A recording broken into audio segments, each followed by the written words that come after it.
क्या हुआ जब खुद महादेव भगवान शिव ने हनुमान का घमंड तोड़ा।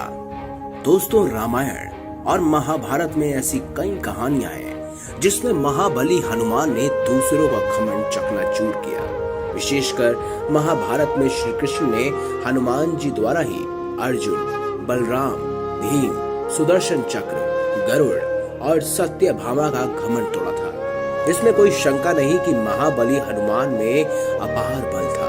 रामायण के बाद उनके बल का वर्णन करते हुए श्री राम कहते हैं कि यद्यपि रावण की सेना में स्वयं रावण, कुंभकर्ण और मेघनाद जैसे अविजयी वीर थे और हमारी सेना में भी स्वयं मैं, लक्ष्मण, जामवंत, सुग्रीव, विभीषण और अंगद जैसे योद्धा थे, किंतु इन सब में से कोई भी हनुमान के बल की समानता नहीं कर सकता। इस पूरे विश्व में परम पिता ब्रह्मा, नारायण, भगवान रुद्र के अतिरिक्त कदाचि ही कोई और हनुमान को परास्त करने की शक्ति नहीं रखता। इतने बलवान होने के बाद भी हनुमान अत्यंत विनम्र और मधुभाषी थे और अहंकार तो उन्हें छू भी नहीं सकता था। इसमें भी रामायण में एक आध ऐसी कथा आती है जब हनुमान जी को क्षणिक घमंड हो गया था, किंतु जिनके स्वामी स्वयं श्री राम हो उन्हें उभरने में समय नहीं लगता। ऐसी ही कथा तब की है जब श्री राम अपनी सेना के साथ सागर तट पर पहुंच गए थे। समुद्र पर सेतु बांधने से पहले विजय का आशीर्वाद प्राप्त करने के लिए उनके मन में महादेव की पूजा और उनका शिवलिंग स्थापित करने की इच्छा हुई।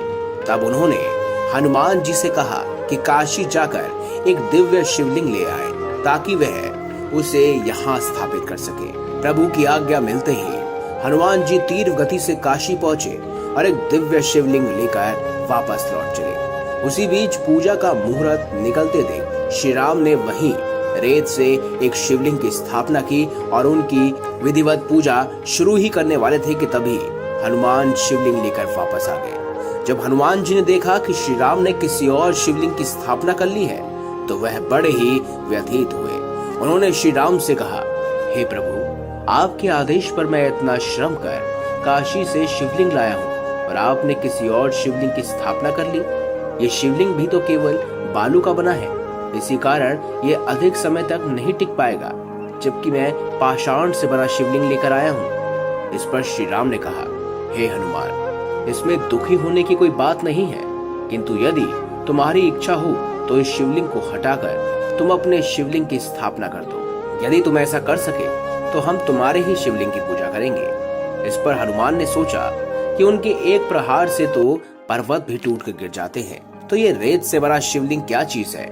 इसी अहंकार की भावना से हनुमान उस शिवलिंग को हटाने का प्रयास करने लगा, लेकिन आश्चर्य की बात तो ये थी कि पर्वत को भी उखाड़ देने वाला महाबली हनुमान उस रेत के शिवलिंग को तनिक भी नहीं हिला सका।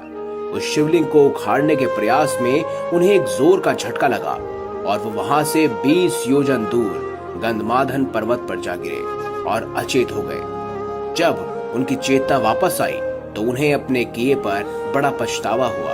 वे वापस आए और महादेव के उस शिवलिंग और साथ ही साथ श्री राम से क्षमा मांगी। श्री राम ने उस शिवलिंग का नाम रामेश्वरम रखा और उसे पश्चात हनुमान का मान रखने के लिए उनके द्वारा लाए गए शिवलिंग को भी वहीं कुछ दूर पर स्थापित कर दिया। श्री राम ने कहा, हे महाबली, तुम्हारा श्रम व्यर्थ नहीं जाएगा। आज से यह शिवलिंग तुम्हारे नाम पर हनुमंत श्रीवश्वर हनुमदेश्वर के नाम से विख्यात होगा। मेरे द्वारा स्थापित किए गए रामेश्वर ज्योतिर्लिंग की पूजा करने से पहले तुम्हारे द्वारा स्थापित किए हनुमदेश्वर शिवलिंग की पूजा करना अवश्य होगा। जो ऐसा नहीं करेगा उसे रामेश्वर महादेव के दर्शन का फल प्राप्त नहीं होगा। उस समय के काल पाषाण से निर्मित हनुमदेश्वर महादेव रामेश्वर तीर्थ का एक अभिन्न अंग बन गया। आज भी जो यात्री रामेश्वर के दर्शन करने के लिए जाते हैं वह पहले हनुमदेश्वर महादेव के दर्शन के लिए अवश्य आते हैं। जय हनुमदेश्वर महाराज की जय।